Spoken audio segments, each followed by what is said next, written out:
जय राम जय जय राम श्री राम जय राम जय जय राम। परम आराध्य परात्पर पूर्णतम सच्चिदानंद भगवान श्री बांके बिहारी लाल श्री कनक बिहारी लाल जी के चरणों में दैनिक पल पल का कोटि कोटि प्रणाम। श्री रामायण जी को प्रणाम, हनुमान जी को प्रणाम, गुरुदेव भगवान को प्रणाम तथा प्रेमी सज्जनों, भक्ति श्रद्धा स्वरूपा माताएं बहनें देव और माता शक्तियां,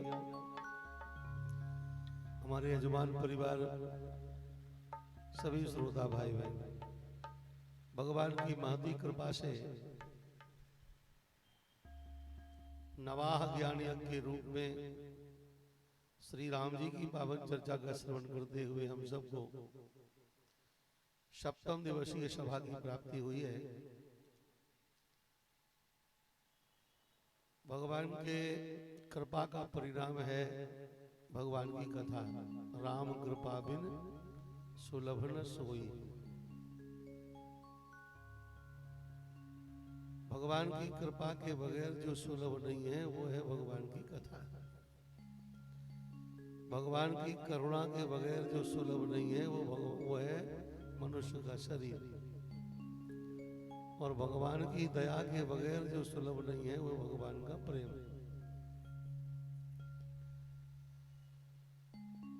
भगवान जीव पर पहले करुणा करते हैं, कबहू की करी करुणा निर्दयी, और करुणा करके जीव को मनुष्य का शरीर दे देते हैं। तो ये जो शरीर हम लोगों के पास में है, चाहे स्त्री का हो चाहे पुरुष का हो, दोनों ही नर योनि में आते हैं। ये हमारे किसी पुरुषार्थ का परिणाम नहीं है, ये भगवान की करुणा का फल है। और करुणा कब की जाती है, कब करते हैं, कौन करता है, किस पर करता है? जो अति दीन होता है, दरिद्र होता है, बड़ा दुखी होता है, कमजोर होता है, असहाय होता है, ऐसे जो अकिंचन लोग हैं उन पर आती है करुणा, उनके लिए है करुणा। तो भगवान जीव पर करुणा करते हैं। क्यों? जब ये जीव 84 लाख योनियों भटकते भटकते परेशान हो जाता है, दुखी हो जाता है, दीन हो जाता है, असहाय बेसहारा की तरह जब व्याकुल होता है, तब जीव पर भगवान को करुणा आती है, और वो करुणा करके मनुष्य का शरीर प्रदान कर देते हो। ये शरीर लेकर के जाओ, इस शरीर को प्राप्त करके जो तुमसे कमियां हुई हैं, गलतियां हुई हैं, उन सबको ठीक कर लो, उनका प्रायश्चित कर लो। तो मनुष्य का शरीर दे दिया, ये करुणा है भगवान की। अब इस करुणा को भगवान की कृपा से हम जोड़ दें। भगवान की कृपा क्या है? राम कृपा बिन सुलभ न सोई, सत्संगति महिमा नहीं। सत्संग जो राम कृपा के बगैर नहीं मिलता, अर्थात राम कृपा से ही सुलभ है क्या? सत्संग। तो भगवान की करुणा से प्राप्त मनुष्य शरीर को अगर हम भगवान की कृपा स्वरूप सत्संग से जोड़ दें, सत्संग और मनुष्य का शरीर अगर ये दोनों संबंधित रहें, जुड़े रहें, तो इन दोनों के योग से प्रकट होती है भगवान की दया। अर्थात सरल शब्दों में ये कहें कि हम अगर लगातार भगवान की कथा का श्रवण करते रहें, तो भगवान की कथा सुनते सुनते सुनते सुनते हम भगवान की दया के पात्र बन जाते हैं। भगवान को याद करते करते करते करते हम भगवान की दया के पात्र हो जाते हैं, बन जाते हैं। और भगवान की दया से प्राप्त होता है भगवान का प्रेम। और ये भगवान का जो प्रेम है ना, यही जीव के जीवन का लक्ष्य है, यही परम लक्ष्य है। वैसे प्रेम तो सबके जीवन का परम लक्ष्य है। कीट पतंगा भी प्रेम को चाहता है। देखो कितने लोग अपने घरों में पक्षियों को पाले रहते हैं, जानवरों को पाले रहते हैं। कोई श्वान को पाले है, कोई बिल्ली पाले है, कोई खरगोश पाले है, कोई पक्षी पाले है। आप उनसे प्रेम करते हो तो आपको कैसे पहचान जाते हैं? आपके अनुगामी हो जाते हैं, आपके हो जाते हैं। तो इससे सिद्ध होता है कि प्रेम तो सब चाहते हैं। ये तो अनेक पशु पक्षी जाना सब प्रेम चाहते हैं। तो प्रेम तो सबके जीवन का परम लक्ष्य है, जीव मात्र का परम लक्ष्य है प्रेम। लेकिन भगवान में प्रेम हो, भगवान का प्रेम प्राप्त हो, ये जीव का सर्वोत्कृष्ट लक्ष्य है, परमोत्कृष्ट लक्ष्य है।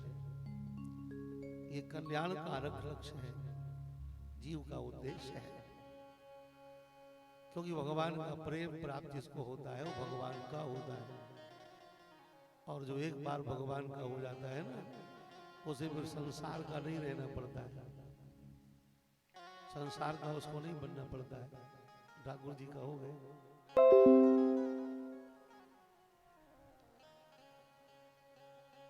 तो परम लक्ष्य क्या हुआ जीवन का? बोले परम लक्ष्य हुआ जीवन का भगवान का प्रेम प्राप्त करना। और भगवान के प्रेम को प्राप्त करने का उपाय क्या हुआ? उपाय हुआ भगवान की दया मिल जाए। भगवान की दया को प्राप्त करने का उपाय क्या है? भगवान की कथा मिल जाए। और हम सबको भगवान कथा प्राप्त है, तो भगवान की कथा प्राप्त है तो भगवान की दया प्राप्त करने का प्रयास करें। निरंतर भगवान के चरित्रों का श्रवण करते रहे। श्री वाल्मीकि जी महाराज बड़े स्पष्ट शब्दों में कहते हैं, जब श्री राम जी ने पूछा कि हम कहाँ रहें, देखो थोड़ा सा समझ लो कल के विषय को। श्री राम स्वयं भगवान है, पर वो भगवान भी धरती पर इंसान की लीला करने आए। तो वो भी गंगा जी को पार करके जब आगे बढ़े तो श्री वाल्मीकि जी महाराज मिले। बीच में बहुत लोग मिले, निषाद राजा भी मिला, पूरी निषाद जाति मिली, आगे भी कई लोग मिले, पर किसी से नहीं। जब श्री वाल्मीकि जी महाराज मिले तो श्री वाल्मीकि जी से पूछा कि हम कहाँ रहें, हमारे लिए कोई ऐसा स्थान बताओ जहां हम रहें। तो रहने का जो ज्ञान है वो जितना अच्छा साधु को होता है उतना अच्छा किसी को नहीं। कहाँ रहें, कैसे रहें, किन लोगों में न रहें, किस प्रकार से रहें, ये जो ज्ञान है, ये जो विवेक है, ये साधु के पास बहुत अच्छा होता है। इसीलिए तो साधु जीवन भर हर जगह रह लेते हैं, उन्हें कोई परेशानी नहीं होती। और हम घर छोड़ के 4 दिन बाहर नहीं रह पाते। कितनी सुंदर व्यवस्था मिली, क्योंकि रहनी हमें नहीं आती। हम व्यवस्था के अधीन हैं और साधु वह है व्यवस्था जिसके अधीन है। हमें व्यवस्था चाहिए और साधु स्वयं व्यवस्थित हैं, स्वयं व्यवस्थित है। जो व्यवस्थित है उसे व्यवस्था नहीं चाहिए, और जो अव्यवस्थित है उसे व्यवस्था चाहिए। हम अव्यवस्थित हैं इसलिए व्यवस्था चाहते रहते हैं, ये मिले, ऐसा मिले, वैसा मिले। और साधु पूर्ण रूप से व्यवस्थित हो जाते हैं भगवान की कृपा से, तो उन्हें व्यवस्था की कोई जरूरत नहीं। श्री वाल्मीकि जी से पूछा है कहां रहना उचित होगा हमारे लिए।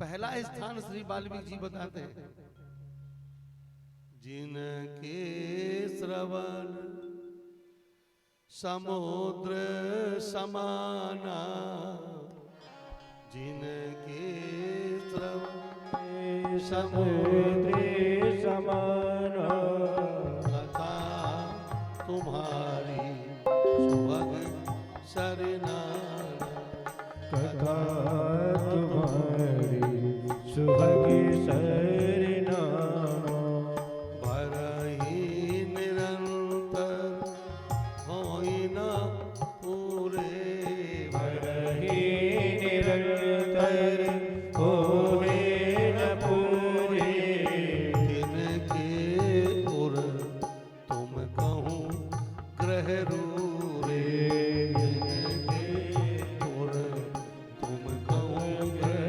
रूरे तुम कहूँ ग्रह रूरे तुम कहो रूरे पहला स्थान वाल्मीकि जी ने ही बताया जिनके कान समुद्र के समान है और आपकी कथा सुंदर सरिता के समान है। जैसे समुद्र में सरिताएं लगातार जाती हैं और समुद्र कभी भरते नहीं है, इसी प्रकार कथा लगातार जिनके कानों में जाती रहती है और उनके कान कभी भरते नहीं, तृप्त नहीं होते। ऐसे जो लोग हैं भर ही निरंतर हो ही न पूरे तिनके उर तुमको ग्रह रूरे, उनके हृदय आपके निवास करने योग्य वहां जाके मिला। तो मतलब क्या है? मतलब यही है कि हम लगातार भगवान की कथा अगर सुनते रहें तो निश्चित है कि भगवान हमारे हृदय में आकर विराजमान होंगे। ये जीवन का परमोत्कृष्ट लक्ष्य है, हम जिसके हैं उसको प्राप्त हो जाए। हमें त्यागा नहीं गया है, हमें भेजा गया है। हमें छोड़ा नहीं गया, हम बिछुड़ गए। समझ में आई बात? त्यागा नहीं गया, हमको भेजा गया। कहाँ? संसार की यात्रा करने के लिए।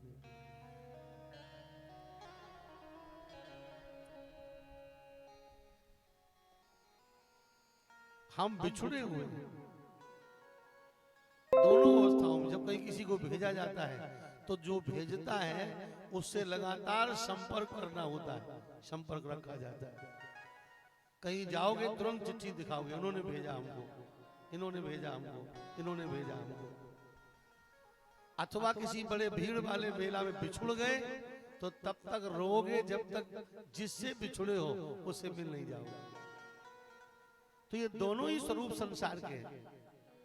अगर आप ये समझते हो कि भगवान ने हमें संसार की यात्रा करने के लिए भेजा है तो सतत परमात्मा को याद करो और दुनिया में सबको बताओ कि हमें ठाकुर जी ने भेजा, हमें उन्होंने भेजा, हमें उन्होंने भेजा। यात्रा करो तो संसार में सुविधा मिलेगी, सब जगह सुविधा मिलेगी। जो भेजा जाता है उसके भेजने वाले की पूरी जिम्मेदारी होती है, कहीं कोई परेशानी ना हो जाए। आप ट्रेन से उतरिए तुरंत आपको गाड़ी खड़ी मिलेगी। क्यों? उन्होंने भेजा है, पहले से फोन कर दिया होगा कि वहां रिसीव कर लो उनको जाकर। तो यदि ऐसा आप मान लें कि हमको संसार में भेजा गया है, हम आए नहीं है, और संसार में लगातार सबको यही बताओ कि प्रभु के भेजे हुए हैं, हम भगवान ने भेजा है, 24 घंटे ध्यान रखो, तो संसार में कोई तकलीफ नहीं होगी, सब जगह सुविधा मिलेगी। प्रकृति आपका साथ देगी, सब आपको सुविधा देगी।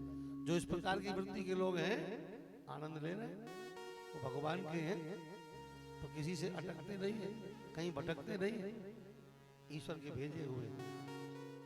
वही सदगुरु हैं, वही महापुरुष हैं, वही साधु हैं, वही ये बड़े लोग हैं। और अगर हम भटके हुए हैं, बिछुड़े हुए हैं, किसी मेला में जैसे कोई बच्चा अपनी माँ से बिछड़ जाए तो फिर वो तब तक रोता है जब तक उसे माँ नहीं मिल जाती। तो अगर बिछड़े हुए समझते हो अपने को तो फिर तब तक रोना बंद नहीं होना चाहिए जब तक वो माता रूपी परमात्मा आकर गोद में ना उठा ले, तब तक रोना बंद नहीं होना चाहिए। पर दोनों अवस्थाओं में क्या मेरी स्थिति है हम ये निश्चय ही नहीं कर पा रहे। कभी कहते हो भेजे हुए, कभी कहते हो बिछड़े हुए, ये कैसे हो सकता है दोनों एक? तो पहला स्थान वाल्मीकि जी ने कहा, जो निरंतर कथा का श्रवण कर रहे हैं और कान उनके तृप्त नहीं हो रहे हैं, उनके हृदय में जाकर विराजमान हो जाओ। इस तरह कथा सुनो, कथा से कभी तृप्ति ना हो, कथा में कभी ऊवन ना हो, कथा में ये न लगे अरे अब बहुत देर हो गई। जब कथा में प्रेम होता है तो न व्यवस्था दिखाई पड़ती है, न वक्ता दिखाई पड़ता है, कोई नहीं, कथा सुनाई पड़ती है, केवल केवल कथा। श्री परीक्षित जी कहते हैं पिबंतम तन्मुखामो अच्युतम हरि कथाम कृतम,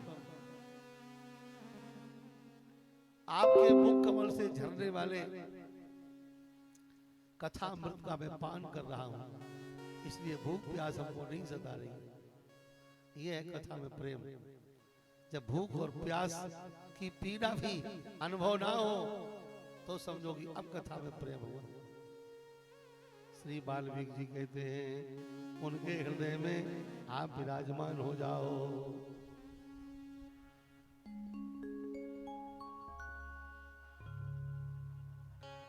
अलग अलग प्रकार के बड़े सुंदर सुंदर स्थान बताए। एक बहुत प्यारा स्थान है, चरण राम तीरथ चले जाई, चरण राम तीरथ चले जाई, राम बसहु तिनके मन माही, राम बसहु तिनके मन माही, राम बसहु तिनके मन माही, राम बसहु तिनके मन माही। मंत्र राजनित जपहि तुम्हारा, मंत्र राजनित जपहि तुम्हारा, पूजहि तुमहि सहित परिवारा, पूजहि तुम्हि सहित परिवारा, तर्पण होम करहि विधि नाना, तर्पण होम करहि विधि नाना, विप्र जिवाहि देहि बहुदाना, विप्र जिवाहि देहि बहुदाना, विप्र जिवाहि देहि बहुदाना। विप्र जिवाहि देहि बहुदाना। ऐसा जो करने वाले लोग हैं उनके यहाँ जाकर चरण राम तीरथ चली जाहि, राम बसो तिनके मन माही। तीर्थों में जो जाने वाले लोग, देखो तीर्थ यात्रा, जो तीर्थ यात्रा करने वाले हैं, जिनके चरण चल करके तीर्थ में जाते हैं, ऐसे तीर्थ करने वाले पवित्र लोगों के हृदय में जाकर आप विराजमान हो जाओ। जो आपके मंत्र का रोज जप करते हैं, सीताराम सीताराम राम राम राम, ओम राम रामाय नमः, ये मंत्र राज है। जो नित्य जप करते हैं, भगवान के नाम मंत्र का जो जप करते हैं, अपने पितरों का तर्पण आदि सब प्रकार से विधिवत कार्य करते हैं, गृहस्थी के धर्म में रहकर, गृहस्थी में रहकर, और जो जप यज्ञ आदि करते, ब्राह्मणों का जो भोजन आदि कराते, ऐसे लोगों के हृदय में जाकर के विराजमान हो जाओ। ये सब भगवान के रहने के स्थान है, घर है।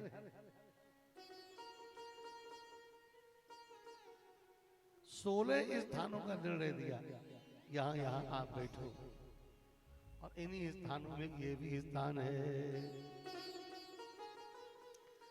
जो हमेशा सत्य बोलने वाले हैं, हमेशा आपकी शरण में रहने वाले हैं। जननी समझानहि पर नारी, धन पराओ विषते विष भारी। ऐसे लोग भी तुम्हि छाड़ी गति दूसरी नाही, राम बसहु तिनके मन माही। बस हर व्यवहार में राम जी की शरण जो लिए हुए हैं, ऐसे लोगों के हृदय में जाकर के आप विराजमान हो जाओ। तो हम केवल ये बात कह रहे थे कि राम कथा को निरंतर हम सुनते रहे, पर सुनते सुनते तृप्ति ना हो, थके नहीं। भक्ति का ही लक्षण है अतृप्ति अवस्था। सुनते सुनते अतृप्ति और ज्यादा तृप्ति बढ़े, और सुने और सुने और सुने, ये है भक्ति। तो उसके हृदय में राम जी जरूर विराजमान होते। कथा एक ऐसा साधन है, ध्यान से सुनो, कथा एक ऐसा साधन है जो निश्चय ही भगवान से मिलाता है। अब आपको कथा तो आप बहुत हो रही है।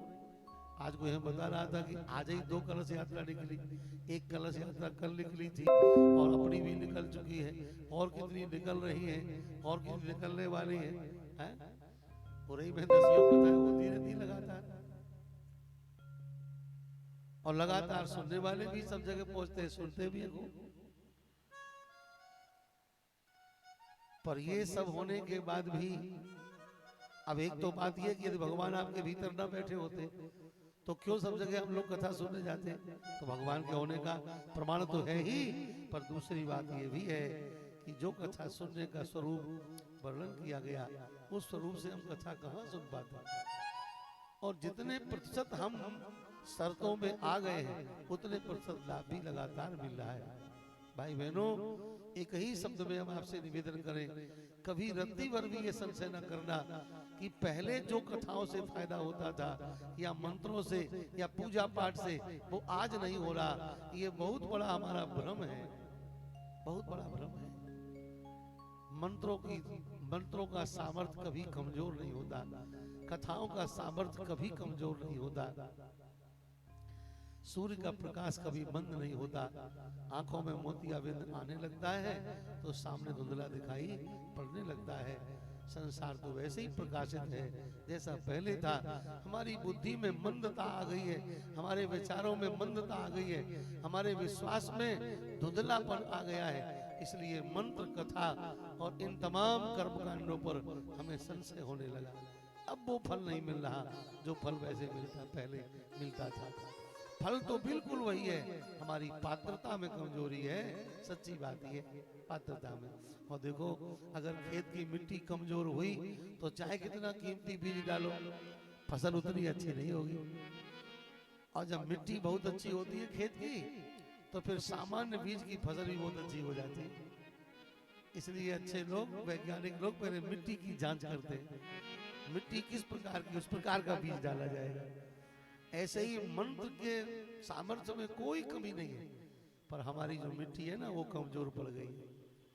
हमारी पात्रता, हमारे नियम, हमारा विश्वास, हमारे करने का तरीका, ये सब कुछ बड़ा मंद पड़ गया है। हम मनमाने ढंग से करना चाहते हैं, हम शास्त्र की आज्ञा मानना ही नहीं चाहते। और धोखे में कोई ये कह दे कि नहीं, ये तो ब्राह्मण से ही होना चाहिए। लो, तो ब्राह्मणों क्या बाप होती है ब्राह्मण से होना चाहिए? अरे हम भी तो पढ़े लिखे हैं, हम करेंगे तो क्या बिगड़ जाएगा? हमारे खून में उसके खून में क्या अंतर है भाई? हमने तो सामने भी तो शास्त्री किया है। तब ये बातें शुरू हो गई, और फिर कहोगे कि वो परिणाम ठीक नहीं आ रहे। तो कहीं ना कहीं हमारी पात्रता में कमजोरी आ जाती है।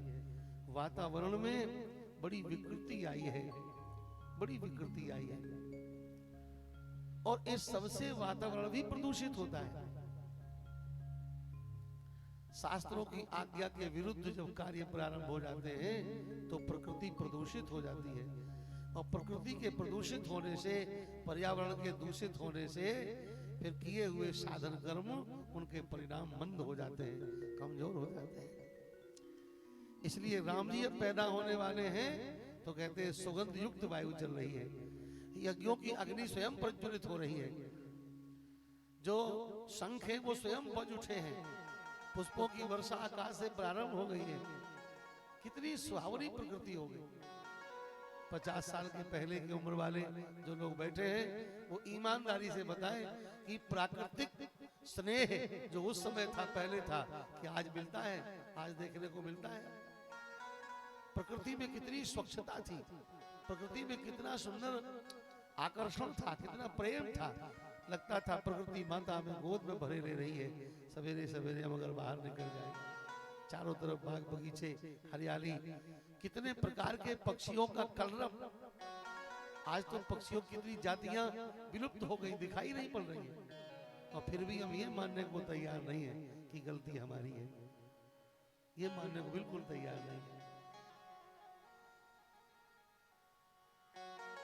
ये हम मानते हैं कि इक्का दुक्का कोई घटनाएं घटी होंगी जहां ताकत वालों ने कमजोरों को दबाया होगा, माना जा सकता है।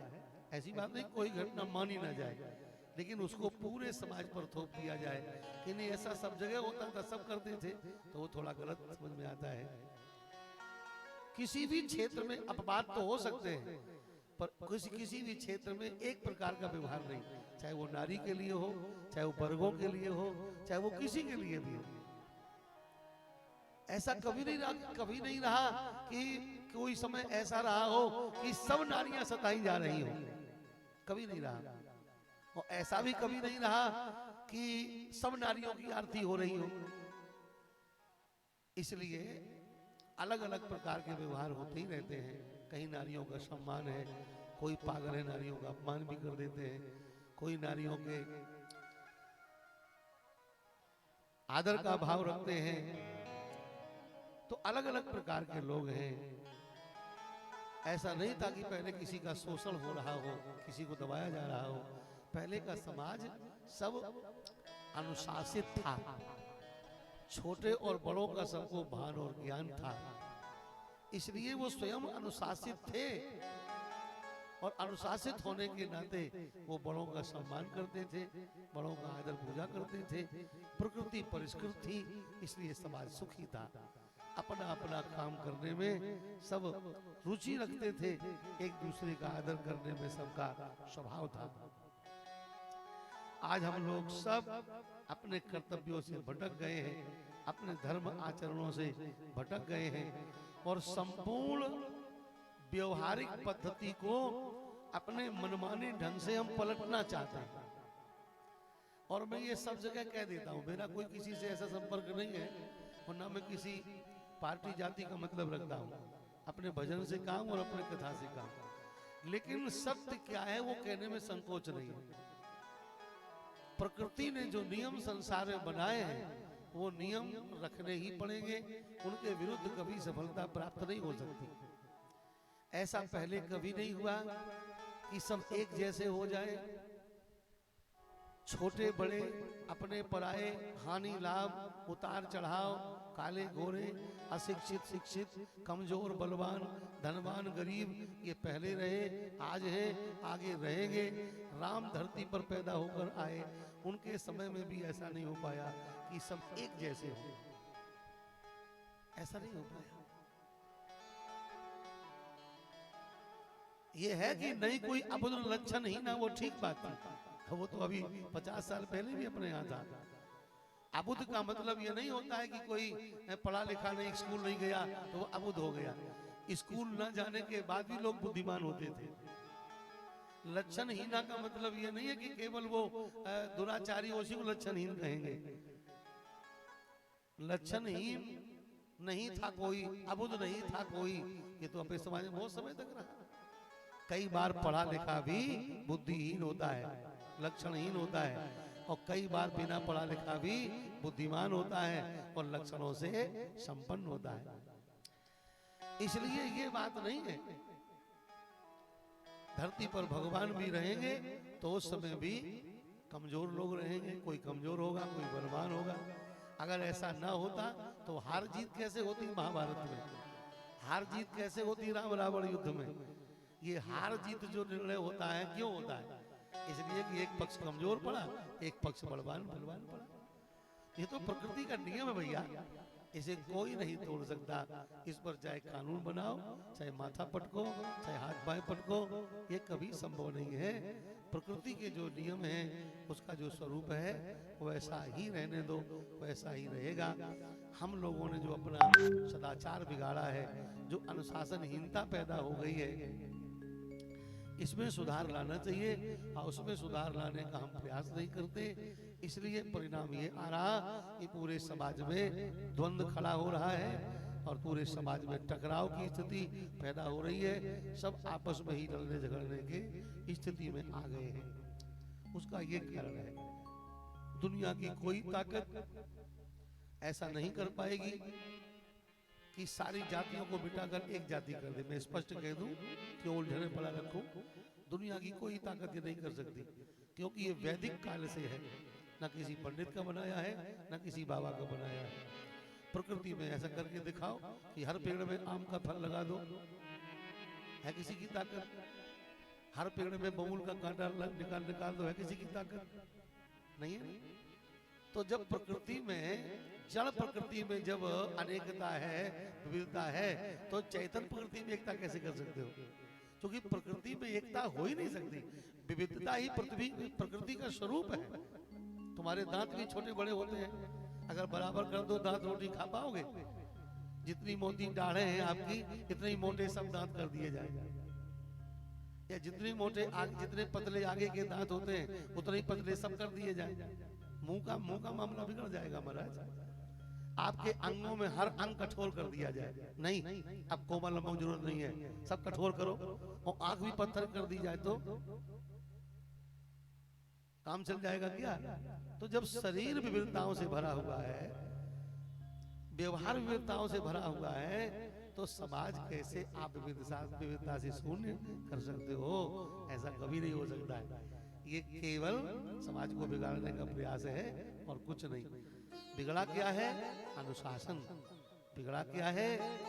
सदाचार। बिगड़ा क्या है? आपसी विचार।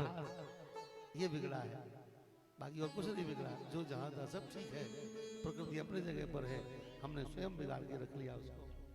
तो यहाँ श्री वाल्मीकि जी महाराज कहते हैं, भगवान के रहने का स्थान वही है जो धार्मिक जन है।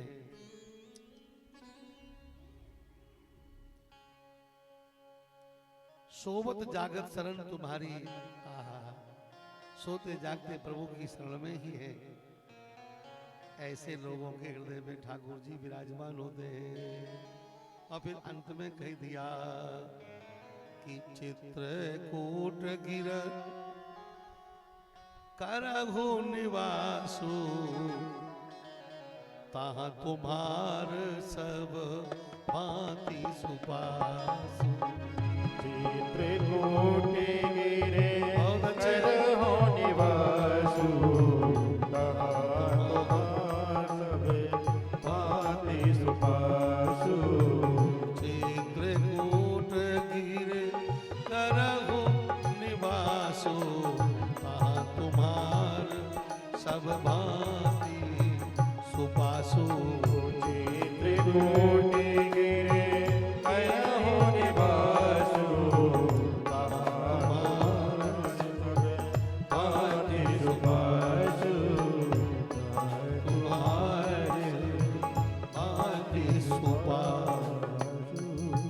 चित्रकूट गिरि करहु निवासु, तहाँ तुम्हार सब भांति सुपासु। चित्रकूट गिरि पर जाकर के निवास करो, जहाँ आपके लिए सब प्रकार से सुवास है, हर प्रकार की सुविधा है। उन सुविधा में पहली सुविधा कौन सी है? नदी पुनीत पुराण बखानी, नदी पुनीत पुराण बखानी, जो अत्रि प्रिया निज तप बल आनी। नदी पुनीत पुराण बखानी, अति प्रिया निज तप बल आनी।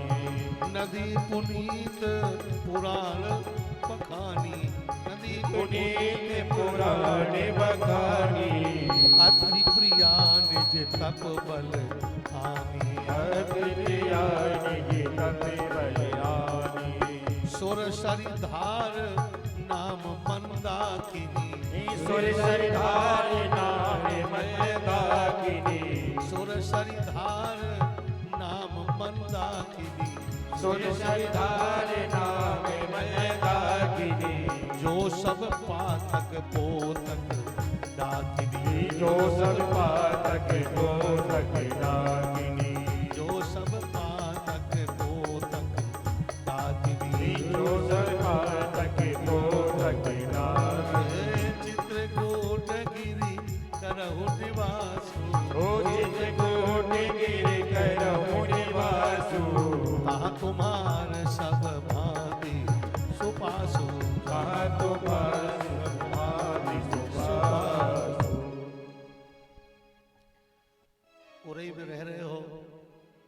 व्यापार बहुत लंबा है। यहाँ तक व्यापार की बंबई तक फैला हुआ है, दिल्ली तक फैला हुआ है। महीने में 4, 5, 6 बार बंबई जाना पड़ता, दिल्ली जाना पड़ता है। मन में आया चलो यहाँ भी एक फ्लैट ले लें, आना पड़ता ही है। होटल में जाना पड़ता, खर्चा होता है और वहाँ परेशानी भी होती है। वहाँ भी एक फ्लैट लेके डाल दिया। अब आप तो महीने में 1-2 बार जाओगे, फिर और सफाई कौन करेगा? तो वहाँ पर रख दिया कोई अपना किराएदार या कोई मित्र या कोई अपना ही गाँव का वहाँ रहता। अच्छा तुम इसमें रहो, बस सफाई का काम तुम्हारा है, बाकी हम तो महीने में 1-2 बार आते हो, पहले ही से कर दी व्यवस्था कर। सब प्रकार से सुपास।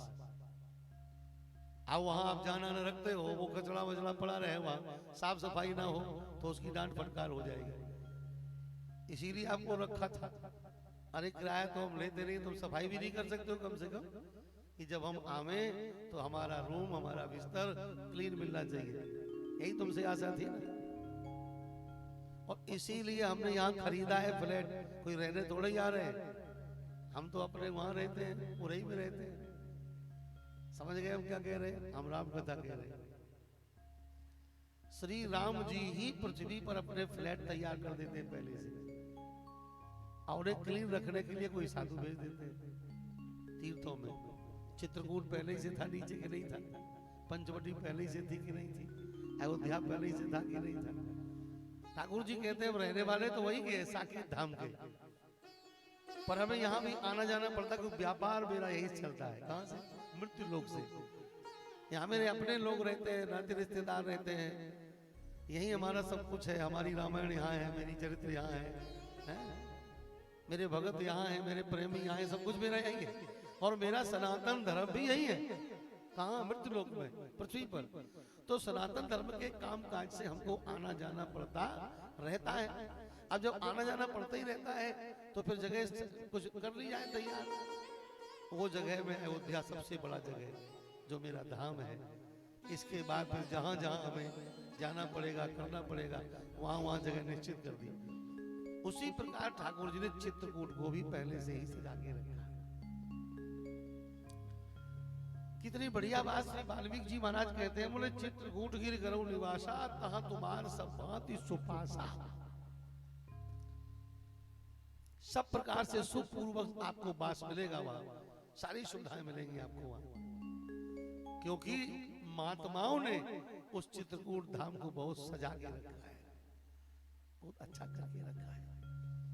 तो राम जी ऐसे ही चित्रकूट में पहुंचते हैं, बहुत प्रसन्न हो जाते हैं। जैसे आप अपने फ्लैट में जाएं, एकदम क्लीन मिले आपको, तो जो वहां रहने वाला होगा उसकी पीठ पर हाथ धर दोगे, वाह भाई बहुत बढ़िया, अच्छा है। रहना कितना? रात भर सारा सुबह ही उठा रहा है उसका पूरे का, पर आप प्रसन्न हो गए। ऐसे ही इस धरती के सब पूर्ण प्रकृति का जो सुख है वो हम लोगों को उठाना है। परमात्मा ने बनाई है, सबसे सुंदर लोक है मृत्यु लोक। इतना अच्छा लोक कोई नहीं है। भगवान तो कभी कभी आते हैं, अवतार लेकर कभी आएंगे। उसके आगे पीछे अब मंदाकिनी गंगा का स्नान करके कौन सुख भोग रहा है? राम जी आते हैं रोजाना। राम घाट नाम धर दिया, क्योंकि एक बार डुबकी लगाई बेचारे, 12 वर्ष से रहे, नहाते रहे, राम घाट नाम हो गया। अब राम घाट पे कौन जा रहे हैं? वही के लोग जा रहे हैं कि नहीं जा रहे? चित्रकूट धाम में स्नान करने, घूमने फिरने, सब कुछ करने, तीर्थों का सब सुख तो हम ही लोग ले रहे हैं। भगवान तो कभी आए थे, फिर आएंगे, कभी आएंगे, पर हम सब लोगों के लिए। पर ध्यान रखो, जब कभी ठाकुर जी कृपा करें तो इतना स्वच्छ और निर्मल ये धर्म व्यवस्था होनी चाहिए कि भगवान देख करके प्रसन्न हो जाए कि वाह। चित्रकूट में जब वाल्मीकि जी ने कहा कि वहां सब प्रकार से आपको सुवास मिलेगा, सुख से आप वहां रह सकेंगे, तो पहले लोगों को सबसे ज्यादा, पहले क्या आज भी सबसे ज्यादा जरूरत रहती है, चिंता रहती है पानी की। जहां पानी की असुविधा हो वहां पर चाहे रबड़ी की सुविधा हो, और पानी की सुविधा अगर है, अरे बोले बड़ा परेशानी है। तो क्या परेशानी है? रबड़ी तो बहुत सस्ती है, अरे रबड़ी का खाक करेगी जब पानी नहीं है, बिना पानी के। तब पानी की तो सबसे पहले वही बात बताई बाबा ने। यहाँ सबसे अच्छी सुविधा किस बात की है? नदी पुनीत पुराण बखानी, अत्यंत पवित्र स्वच्छ निर्मल जल के प्रवाह से शोभित पवित्र नदी है यहाँ। सुनकर भगवान ध्यान से सुनना। लोग कहते हैं ये क्या सब चला दिया, गंगा सफाई, जमुना सफाई, फलाना सफाई, ठिकाना सफाई। ये पागलों की बातें, पता नहीं कितने ऐसे ढंग से बात करते हैं। स्वच्छता कोई राजनीतिक फंडा नहीं है भाई, स्वच्छता तो पौराणिक आज्ञा है, मनुष्य की नैतिक व्यवस्था है। स्वच्छ रहो, स्वच्छता रखो। नदियों के स्वच्छ रहने से भगवान प्रसन्न होते हैं। भगवान भी चाहते हैं सबसे नंबर 1 पर कि नदी पवित्र हो, नदी स्वच्छ हो। नदियों से परमात्मा का बड़ा संबंध है, और नदियों से नहीं, जल से। जल तो भगवान का ही स्वरूप है। इसलिए शास्त्र में लिखा है जल को गंदा करने वाले को दोष लगता है, पाप लगता है। जल को पवित्र रखना चाहिए, स्वच्छ रखना चाहिए। तो सबसे पहले नदी का नाम लिया बाबा ने। क्या सुविधा वहां है, क्या सुख वहां है। सुबास में सबसे बड़ा लक्षण क्या है, बोले वहां निर्मल स्वच्छ जल से भरी पवित्र एक नदी है। नदी पुनीत, पुनीत है, पवित्र है, निर्मल जल से प्रवाहित है। पुराण बखानी, और उस नदी का नाम पुराणों में आया है। आई कैसे, कौन ने बुलाया? अत्रि प्रिया निज तप बल आनी। बड़ी गर्व की बात है, अत्रि प्रिया निज तप बल आनी। आज लोग स्त्रियों को आगे बढ़ा रहे हैं, सशक्तिकरण, नारी सशक्तिकरण नाम भी जाने कहां से ढूंढ के लाते हैं। ये शब्द तो अच्छे ढूंढ लेते हैं टाइटल के लिए, पर उनके अनुसार काम नहीं कर पाते। नारी सशक्तिकरण, एक भी कालखंड का जवाब नहीं दे पाएंगे कि कोई भी ऐसा कालखंड एक हमको बताओ कि जब नारी कमजोर रही हो, या नारी कमजोर किया गया हो, या नारी का अपमान किया गया हो। किसी में ताकत नहीं है नारी के अपमान करने की, किसी में ताकत नहीं है। नारी का अपमान करने किसी में ताकत नहीं है, हम ये कह रहा हूं। कर कौन सकता है अपमान? लेकिन जब कोई अपमानित होने का काम करेगा तो चाहे नारी हो चाहे पुरुष, सबका अपमान हो जाएगा। कोई भी कालखंड ऐसा नहीं रहा जब नारी कमजोर रही हो, क्योंकि नारी अगर कमजोर हो जाएगी तो सारी सृष्टि कमजोर हो जाएगी, सारी प्रकृति कमजोर हो जाएगी। आप लोगों को पता है कि जब नारी नहीं बनी थी सृष्टि में तो ब्रह्मा का दिमाग खराब हो गया था। ब्रह्मा जी सृष्टि को आगे बढ़ा ही नहीं पा रहे थे। केवल 10-12 बच्चों को जन्म दिया, इसके बाद बस आंखें फाड़ के रह गए, बोले हमारे बस की नहीं है। शंकर जी ने पूछा क्या हो गया, बोले ये आज सृष्टि बढ़ ही नहीं रही है। तो कैसे बढ़ेगी सृष्टि? तब शंकर जी ने ब्रह्मा से कहा एक काम करो, नारी बनाओ। तो ब्रह्मा जी ने कहा नारी बनाना हम जानते ही नहीं है, बनाए कैसे? ये कथा है। अब कहां ये नहीं बताएंगे, जब बहुत दिमाग खराब हो तब पूछना, तब बताएंगे। नारी बनाना हम जानते नहीं है, ब्रह्मा जी ने कहा। जिनको सृष्टि का विधाता कह रहे हो ना, वो कहते हैं नारी बनाना जानते ही नहीं। शंकर जी ने कहा समस्या आ गई। अच्छा हम फोटो दिखा दें अगर तुम्हें तो बना लोगे? बोले हाँ तो बना लेंगे। तो शंकर जी बोले हम आधा फोटो दिखाएंगे, आधा। आधे का पूरा कर दोगे? बोले कर देंगे। तब शंकर जी प्रकट हो गए। किस रूप में मालूम है? अर्धनारीश्वर भगवान के रूप में। बोलो जोर से, अर्धनारीश्वर भगवान की। इस रूप में जब प्रकट भये, आधी नारी और आधे पुरुष, और कहा ब्रह्मा से कि अब देखो आधा देख लो और ऐसा ही पूरा बना दो, नारी बनाओ। देख करके तब ब्रह्मा ने दिमाग लगाया और नारी बना के तैयार कर दिया। और जब वो नारी बनी तो उसका नाम रख दिया सतरूपा। और मन से पैदा किया वो हो गया मनु। तो मन से पैदा हुआ वो मनु हो गया, मानव हो गया, और सतरूपा हो गई। इसका नाम सतरूपा है। कभी शब्द के अंदर जाके देखा, मनु का बहुत सरल अर्थ है। मन से पैदा हो मानव, मनु, मनु से पैदा, मनु माने मन। पर सतरूपा का मतलब क्या है? आपके मन के अंदर जो सतोगुण है, वो सतोगुण ही मूर्तिमान होकर प्रकट हो जाए, उसका नाम सतरूपा है। उसका नाम सतरूपा है। इसलिए नारी को नीचा कौन दिखा सकता है?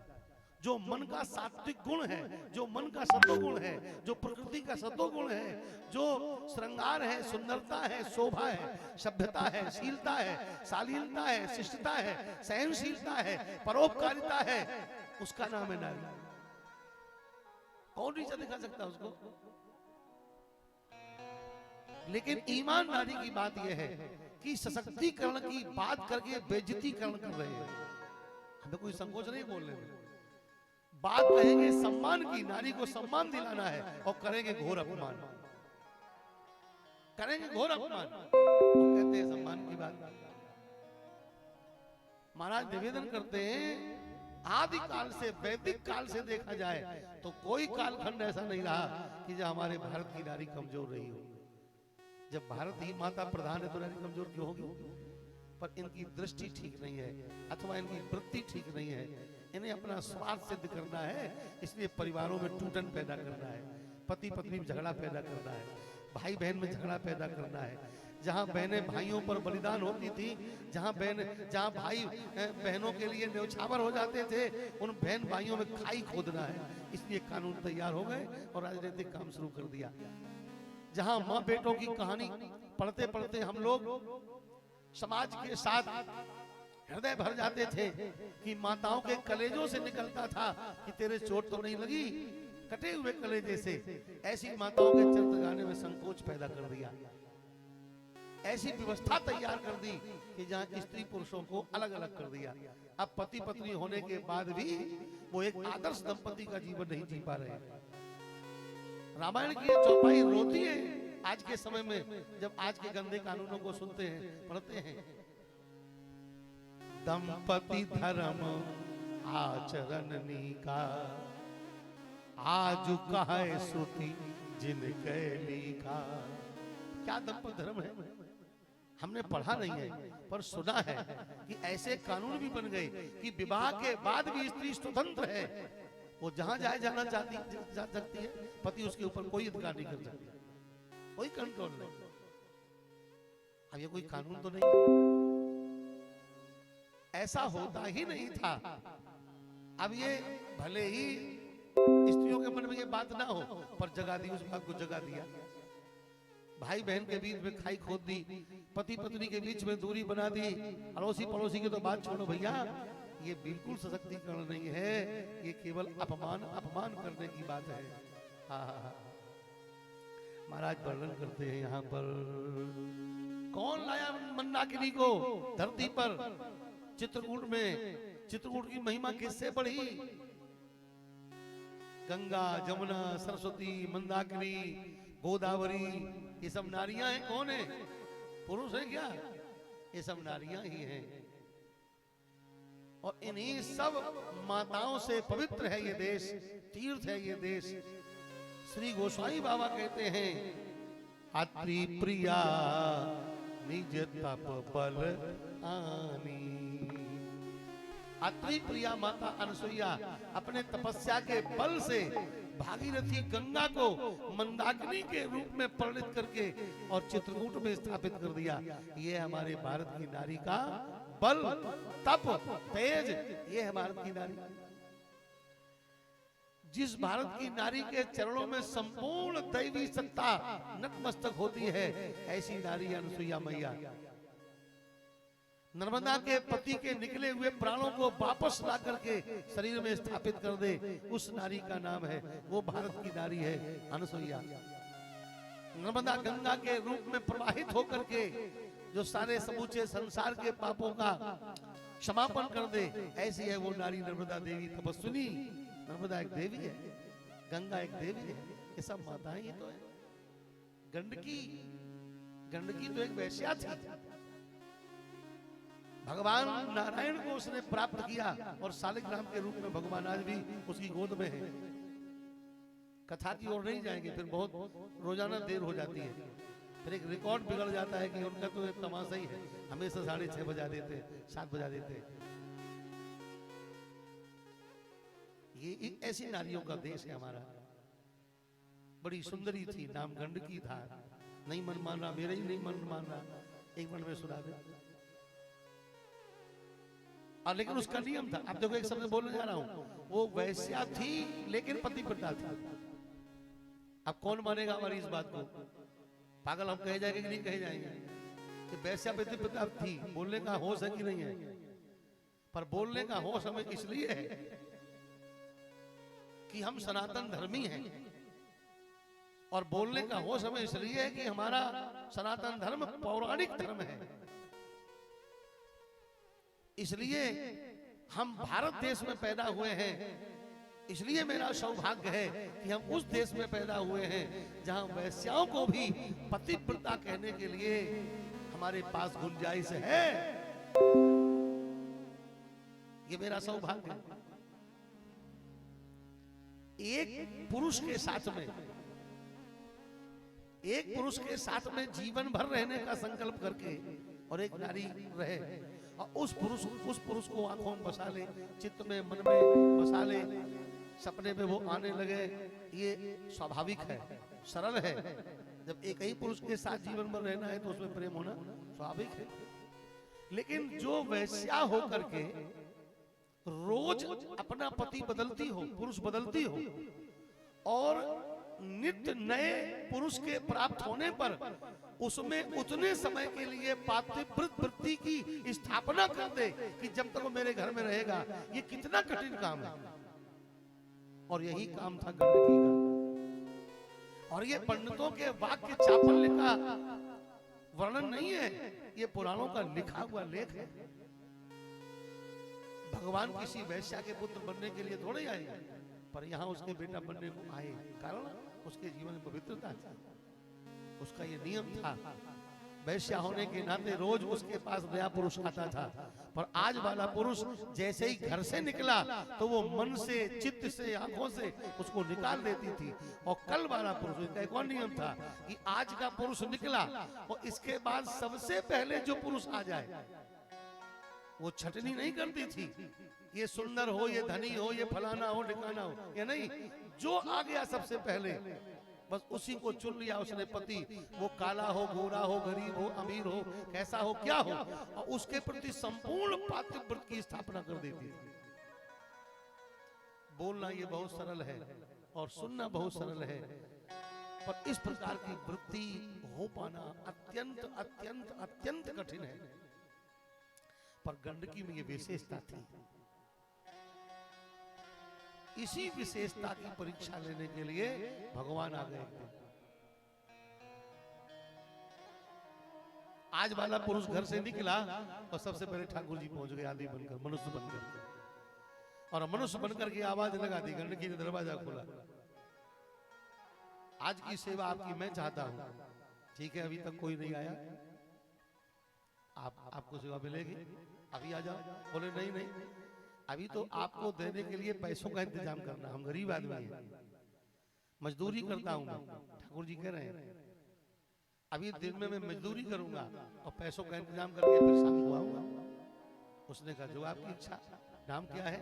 तो भगवान नाम बताए, मोहन। आपको ये भी कह दूं मैं, क्योंकि आप अकेले नहीं सुन रहे हैं, बहुत लोग कथा सुन रहे हैं, और जो पहले से हमको सुनते हैं उन्होंने कथा सुनी होगी हमारे द्वारा। जो नहीं सुने उनको हम बता दें, ये चरित्र श्रीधाम वृंदावन में, परिचय जान लोगे इसलिए बता रहा हूं। श्रीधाम वृंदावन में सुदामा कुटी के बिल्कुल सामने, और इस समय का जो बड़ा परिचय है, स्वामी श्री राजेंद्र दास जी के मलूक पीठ से दीवार लगी, उस आश्रम का नाम है बंसी भट्ट, वृंदावन में। वहां भी हम थोड़े दिन रहे हैं। उन्हीं महाराज जी का स्थान तीर्थराज प्रयाग में है, संकीर्तन भवन के नाम से। स्वामी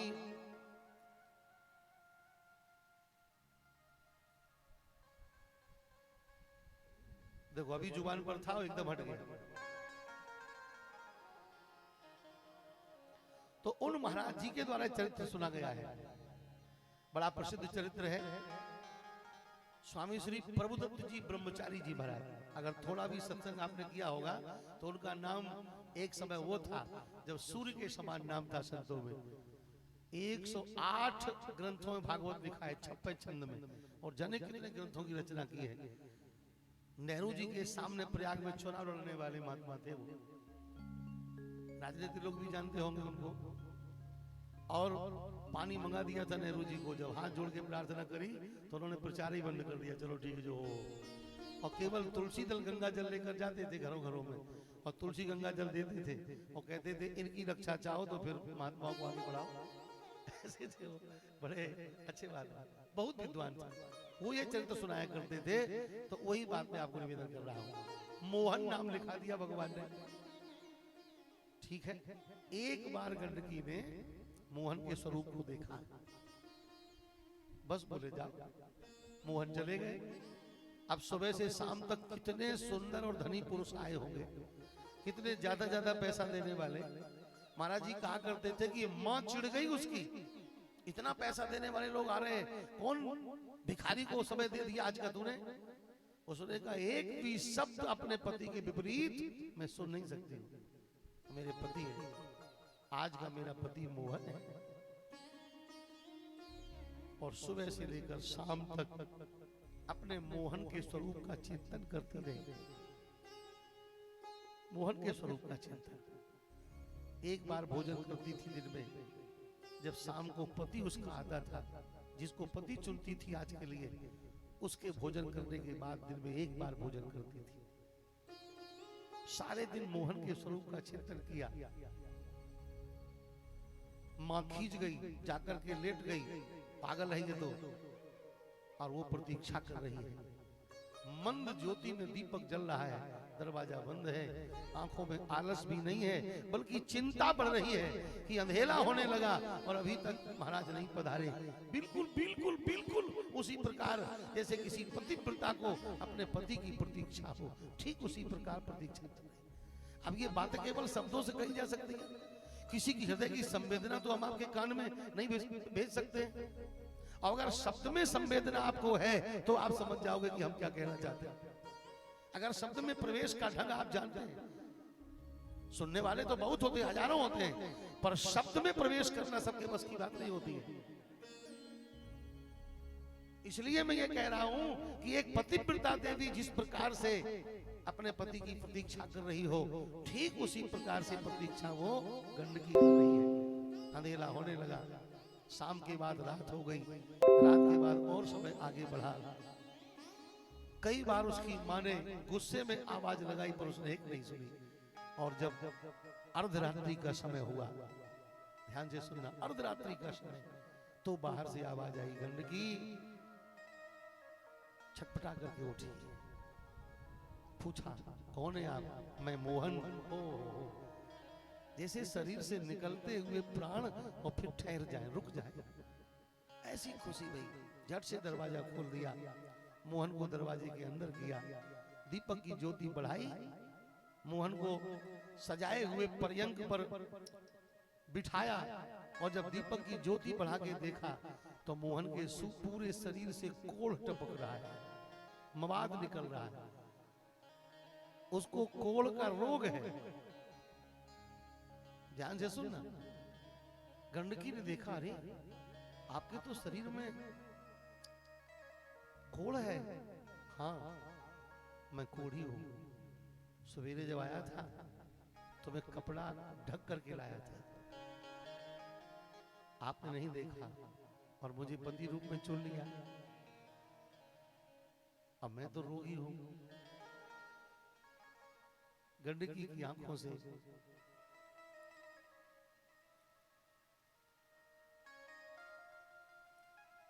आंसुओं की धार प्रकट हो गई।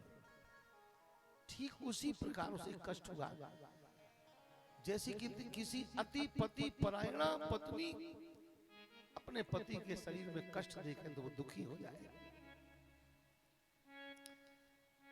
ना कोई रोष। अब वैश्या होती तो कोण देखकर रोती, हाथ पकड़ के बाहर फेंक देती गेट के। ना तुरंत उसने सगड़ी जलाई, पानी कुनकुना किया, रोई कपड़े उठा के लाई, पुराने पुराने मोहन को लिटा लिया और उनके शरीर का मवाद पोंछ पोंछ करके उनकी सेवा करने लगी।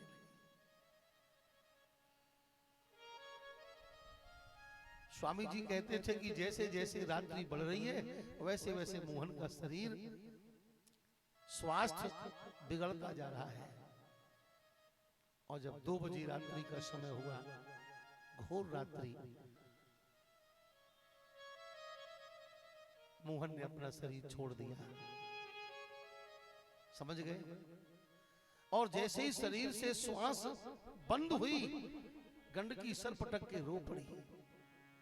इतनी व्याकुल होकर के रोई कि उसके रोने की आवाज सारे मोहल्ले के कानों में पहुंच गई। 2 बजे रात्रि को घोर निद्रा में पड़े लोग भी जाग गए। खिड़की दरवाजे खोलकर लोग बाहर आ गए। क्या बात है? किसकी आवाज है? कहां से आवाज आ रही है? तब तक किसी ने कहा, रे गंडकी के घर से आवाज आ रही है। लोग जाने क्या क्या बकते हुए वापस हो गए। किस मोहल्ले में आवाज बना लिया? बात क्या है? क्यों इतनी रो रही है? किसी ने कहा उसका पति मर गया है। लोग हंसने लगे। ईमानदारी की बात बताएं, हम लोगों को पहचान ही नहीं है। पहचान ही नहीं है। भगवान की पहचान तो अत्यंत कठिन है। हम लोगों को तो इंसान की भी पहचान नहीं है। भगवान के भक्तों को तो हम पहचानेंगे ही क्या? मैं तो कभी कभी कथा में कह देता हूँ कि भगवान को पहचानना बहुत सरल है, पर भगवान के भक्त को पहचानना बहुत कठिन है। इंसान को पहचानना भी बहुत कठिन है। अब ये बात कहते हुए हम एक लौकिक बात भी कह दें। इसी बीच में इतनी माताएं बैठी हैं, इतने भैया लोग बैठे हैं। हम तो सबको श्रोता समझते हैं कि भागवत कथा सुनने आए हो, और भागवत कथा सुनने अगर आए हैं तो कम से कम जब तक कथा हो तब तक तो कोई गलती नहीं करेंगे।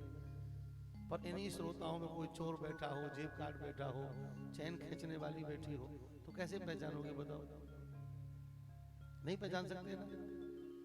और कैसे उनके हृदय होते हैं, गजब की बात तो ये। किस मिट्टी के बने वो लोग होते हैं जो कथा होते हुए भी, मंदिर में खड़े होते हुए भी, तीर्थ में रहते हुए भी, गंगा में खड़े होते हुए भी इतने बड़े पाप करने का उनका मन बन जाता है कि किसी की चैन खींच करके चली जाए। ऐसी महंगाई में अगर एक रत्ती गिर जाए तो रोना आता है। इसकी पूरी चैन खींच करके कोई ले जाए, उसे रोटी खवेगी? कितना दुखी उसको किया। क्या ये सोना ले जाने वाले को फलेगा? क्या इस प्रकार से सोना लूटने वालों के महल कहीं बने देखे? उनके बच्चे बहुत संस्कारवान कभी देखे? उनका जीवन कभी सुखी देखा? नहीं देखा। जब परिणाम ये सामने है तो पता नहीं क्यों लोग ऐसा करते हैं। और फिर अनाउंस करना पड़ता है, भाई गहने पहन के ना आओ, और पहन के आओ तो बराबर अपना गला बंद रखो, दिखाओ नहीं। मजबूती से बीच बीच में 2-4 बार टटोल लिया करो। बड़ी सावधानी से रहो। बड़ा मुश्किल है पहचानना। भगवान को तो हम पहचानेंगे क्या? भक्तों को तो पहचानेंगे क्या? इंसान को पहचानना मुश्किल है। कौन बैठा है मेरे बगल में, कोई पता है? भगवान के भक्तों को पहचानना अत्यंत कठिन है। जिसको सारा नगर केवल वैश्या जानता था, केवल वैश्या, और वो कितनी बड़ी भगवत भक्त है, एक संकल्पी है, कितनी श्रेष्ठ विचारों वाली नारी है। जल्दी करो।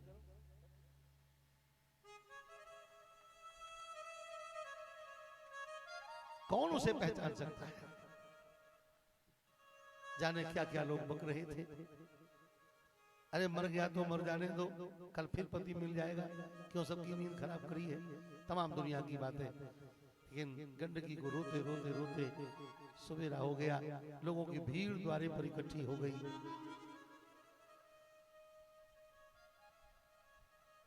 चर्चा लोगों में चलने लगी। कोई कुछ कह रहा, कोई कुछ कह रहा, पर गंडकी ने अपना निर्णय दिया। हाँ हाँ, एक रात्रि के,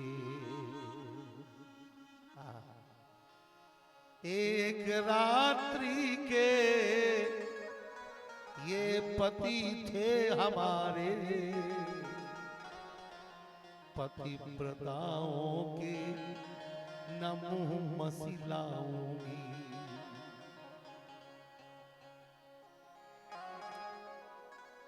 एक रात्रि के लिए हमने इनको पति चुना था। हमारे घर से निकलने के बाद शरीर छोड़ देते, हमें कोई मतलब नहीं था, पर अर्धरात्रि में शरीर छोड़ा है। हमारे ये पति है, मैं इनकी पत्नी हूं, इसलिए मैं इनके साथ सती होंगी। ये है भारत की वैश्या का चरित्र। ये चरित्र है। लोग हंसने लगे। हंसने वालों की कमी नहीं है दुनिया में, पर समझने वालों की बड़ी कमी है। समझने वालों की बड़ी कमी है, और समझ करके रोने वालों की बड़ी कमी है। सब हंसने लगे। कुछ क्या, कोई कुछ कहता, कोई कुछ कहता। कुछ लोगों ने कहा तो उसमें परेशानी क्या है, ये तो अच्छी बात है। अरे लकड़ी का इंतजाम कर दो, जल करके मर जाएगी, सारा कांटा निकल जाएगा, रोज रोज का रोना खत्म हो जाएगा। लोगों ने कहा ठीक ठीक मौका है, लकड़ियों का ढेर लगा दिया गया, ठीक है हो जाओ सती, हो जाओ सती। और गंडकी के पति का शरीर चिता पर रखा गया। बड़े दिन के बाद ये चरित्र हो रहा है।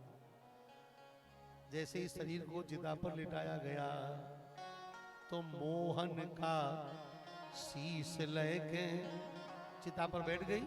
मोहन का सिर अपने गोद में रख लिया, शरीर को चिता में लिटा लिया। मोहन का शीश लेके बैठी चिता पर वह, बोली लगाओ आग सती हो जाऊंगी। एक रात्रि के ये पति थे हमारे, और पतिव्रताओं के न मुंह मसिलाऊंगी। एक रात्रि के हमारे पति थे, अगर मैं सती न हुई तो पतिव्रताओं के चेहरे पर कालिक फूट जाएगी। वो लोग क्या कहेंगे पतिव्रताओं के लिए, इसलिए मुझको सती होना है। लोगों ने कहा तो लगा दो आग भाई। और जैसे ही चिता में आग लगाई गई तो संत कहते हैं कि जिस क्षण उसकी चिता में गई लगाई आग, तो कांप उठे बैकुंठ पति, डोल गया भूभाग। जब चिता में आग लगी तो बैकुंठ नाथ का आसन हिल गया, क्योंकि वही तो परीक्षा लेने आए थे। मेरे कारण गंडकी का ये हाल हो रहा, कांप गए भगवान। और लेकिन गंडकी ने दोनों हाथ जोड़े, और दोनों हाथ जोड़ करके भगवान का ध्यान किया है। ध्यान कर रही गंडकी और जुड़े हुए थे हाथ, दोनों हाथ जुड़े हुए थे, और अग्नि की ज्वाला आकाश चूम रही थी। और उसी बीच में ध्यान कर रही गंडकी और जुड़े हुए थे हाथ, और उस वैश्या की गोद में प्रगटे लक्ष्मी नाथ, प्रगटे लक्ष्मी नाथ। हाथ जोड़कर भगवान का ध्यान कर रही थी, और उसी समय उस वैश्या की गोद में अग्नि की ज्वाला के बीच में आसपास जो लोग खड़े थे संसार के ना समझ लोग, जिन्हें विवेक नहीं था, वो सब सोच रहे थे कि अभी हाय हाय करती, बचाओ बचाओ चिल्लाती, चिता की ज्वाला से भागती दिखाई पड़ेगी, सारा पाती वृद्धा रह जाएगा। पर थोड़ी देर में देखा तो ज्वाला के बीच में चतुर्भुज नारायण भगवान प्रकट हो जाते हैं। बोलिए लक्ष्मी नारायण भगवान की जय हो। आहा, ठाकुर जी चतुर्भुज प्रकट हो गए, और जब भगवान प्रकट हुए तो अग्नि की ज्वाला शांत हो गई, और गंडकी भगवान को प्रणाम करने को दौड़ी, सिर झुकाने को चली। और जैसे ही सिर झुकाने चली, भगवान ने गंडकी के मस्तक में हाथ लगा दिया। नहीं नहीं, तुम मेरे पैर मत छुओ, प्रणाम मत करो। गंडकी ने कहा भगवान क्यों, ऐसा क्या अपराध बना है? बोले अपराध नहीं, तुम्हारा पति मोहन था, अब मोहन का शरीर तो छूट गया, अब मैं मोहन नहीं हूं। यद्यप मैं ही मोहन बन के आया था वो अलग बात थी, पर मोहन की लीला पूरी हो गई। और फिर तुमने तो चिता पर बैठकर मुझे अपनी गोद में लिटाया है, और मैं तुम्हारी गोद में प्रकट हुआ हूं। और गोद में लेटने वाला या गोद में प्रकट होने वाला पति नहीं होता है, गोद में प्रकट होने वाला तो पुत्र होता है, बेटा होता है। इसलिए मैं तुम्हारा पति नहीं हूं गंडकी, मैं गोद में प्रकट हुआ हूं, इसलिए तुम्हारा पुत्र हूं मैं। स्वयं ठाकुर जी कह रहे हैं मैं तुम्हारा बेटा हूं।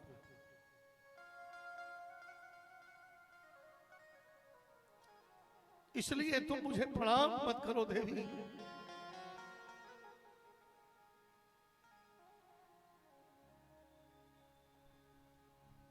तुमने मेरे कारण कितनी गालियां सुनी हैं, कितने कटु वचन सुने हैं। ये दुनिया के नासमझ अज्ञानी लोग